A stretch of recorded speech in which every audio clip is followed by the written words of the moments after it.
মুসা, আপনি আমাকে দেখতে পারবেন না, দুনিয়াতে দেখা সম্ভব না, তবে একদম যদি বঞ্চিত করি আপনি কালিমুল্লাহ মনে কষ্ট পাবেন।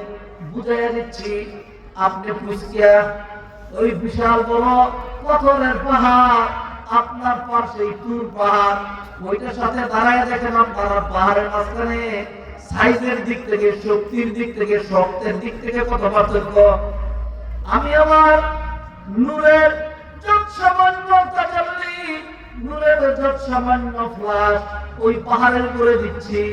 পাহাড় যদি ধারণ করতে পারে তারপরে নিবেদন করবেন।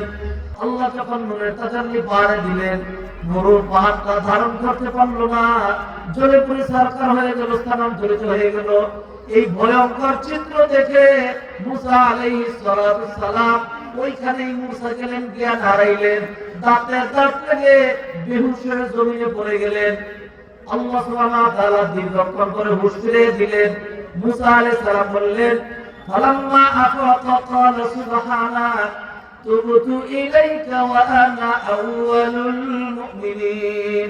আল্লাহ, তওবা করছি, বিশ্বাস করছি আমি কালিমুল্লাহ যেহেতু আপনার যৎসামান্য নূরের তাজাল্লি দেখে বেহুশ হয়ে গিয়েছি, দুনিয়ার কোন মানুষের পক্ষে এই দুনিয়াতে আপনাকে দেখা সম্ভব নয়। সুবহানাল্লাহ।